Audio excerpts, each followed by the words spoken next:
Hello, আসসালামু আলাইকুম। কেমন আছেন সবাই? সবাইকে আমন্ত্রণ জানাচ্ছি আমার শখের ব্লগ চ্যানেলে। আসলে শখ থেকে এই চ্যানেলটা খোলা। বাসায় যে টুকিটাকি রান্নাবান্না করি সেগুলো আপনাদের সাথে শেয়ার করি।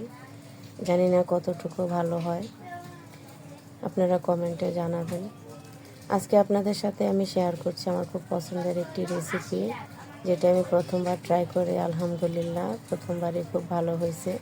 এর আগেও আমি রান্না করছিলাম, তবে সেটা আমি রান্না করছিলাম আলাদা, মুরগি রান্না এবং পোলাওটা রান্না করে তারপরে সাজিয়ে দমে বসিয়ে। তবে আজকে আমি অথেন্টিক নিয়মে যেভাবে কাচ্চি বিরিয়ানিটা আসলে অরিজিনালি রান্না করা হয় সেভাবেই রান্না করেছি, আর সেটা আপনাদের সাথে শেয়ার করলাম। আর সেই জন্য আমি এখানে কিছু মুরগির মাংস নিয়ে নিয়েছি, আর মুরগির পিসগুলো দেখে বুঝতে পারছেন মোটামুটি ভালো বড় সাইজেরই করে নিয়েছি। সেগুলোকে ধুয়ে পরিষ্কার করে এর মধ্যে প্রথমে আদা রসুন বাটা দিয়ে দিলাম, লবণ, তারপরে দিয়ে দিলাম বাদাম বাটা, আর এখন দিয়ে দিয়েছিলাম টক দই। এই টক দইটা আসলে ঘরে ছিল না, তাই লিকুইড দুধের সাথে ভিনেগার মিশিয়ে 10 থেকে 15 মিনিট রেখে দিলেই যে ইনস্ট্যান্ট টক দইটা তৈরি হয় সেটা দিয়ে দিলাম। আর এখন দিয়ে দিলাম বাজার থেকে কিনে আনা যে কাচ্চি বিরিয়ানির প্যাকেটটা পাওয়া যায় সেটা। এগুলোকে ভালোভাবে দিয়ে আমি এখন মেখে রেখে দেব প্রায় ঘন্টাখানেকের জন্য। তবে এটা অনেকক্ষণ যাবৎ রেখে দিলেই আসলে ভালো হয়। তবে যাদের হাতে সময় খুব কম তারা অবশ্যই আধা ঘন্টা বা 1 ঘন্টার মতন রাখার চেষ্টা করবেন। এটাকে একপাশে রেখে দিয়ে অন্যান্য যে জিনিসগুলো আমার তৈরি করতে হবে সেগুলো তৈরি করার জন্য চলে আসলাম রান্নাঘরে। এখানে কিছু আলু নিয়ে নিলাম মাঝারি সাইজের, এগুলোকে ছিলে নিলাম। এর মধ্যে দিয়ে দিলাম সামান্য লবণ আর সামান্য ফুড কালার, সেটা অপশনাল, আপনারা চাইলে নাও দিতে পারেন। তবে বাজারে যে আমরা কিনে খাই সেটার মধ্যে কিন্তু দেয়, তবে সেখানে অরেঞ্জ ফুড কালারটা দেয়, আমি এখানে রেড ফুড কালারটা ইউজ করছি। এগুলো একপাশে রেখে দিয়ে প্রথমে আমি কড়াইয়ে তেল দিয়ে দেব, আর বেশ খানিকটা পেঁয়াজ দিয়ে দেব বেরেস্তা করার জন্য। এটার মধ্যে পেঁয়াজ বেরেস্তা লাগবে বেশ খানিকটা। তাই প্রথমে পেঁয়াজগুলোকে দিয়ে এগুলো যতক্ষণ না পর্যন্ত বাদামি কালার চলে আসে ভালোভাবে নেড়ে চেড়ে উঠিয়ে নিলাম। আর একই তেলে দিয়ে দিলাম আলুগুলোকেও আমি হালকা ভেজে নেব। এর কোনো কালার আসার প্রয়োজন নেই, উপর থেকে হালকা একটু ভাজা হয়ে গেলে এগুলোকে আমি উঠিয়ে রাখলাম। একটু দেখতে পাচ্ছেন আমার পেঁয়াজ বেরেস্তাগুলো আর আলুগুলো, এগুলোকে একপাশে রেখে দেব। আর এখন চুলায় বসিয়ে দিলাম পানিটা ফুটে আসলেই দিয়ে দেব লবণ, আর এখানে দিয়ে দিলাম শাহি জিরা। আসলে যারা রান্নায় খুব পারদর্শী তারা এই পাশে একটা করে ও পাশে আরেক চুলায় আরেকটা কিছু করে কাজ এগিয়ে নেয়। যেহেতু আমরা তো পারদর্শী না, তাই একটা তৈরি হওয়ার পরে আরেকটা তৈরি করছি। আর এখন দিয়ে দিলাম একটা স্টার নজেল মশলা আর কিছু গরম মশলা। পানিটা ভালোভাবে ফুটে আসলেই দিয়ে দেব ধুয়ে রাখা পোলার চাউলগুলো।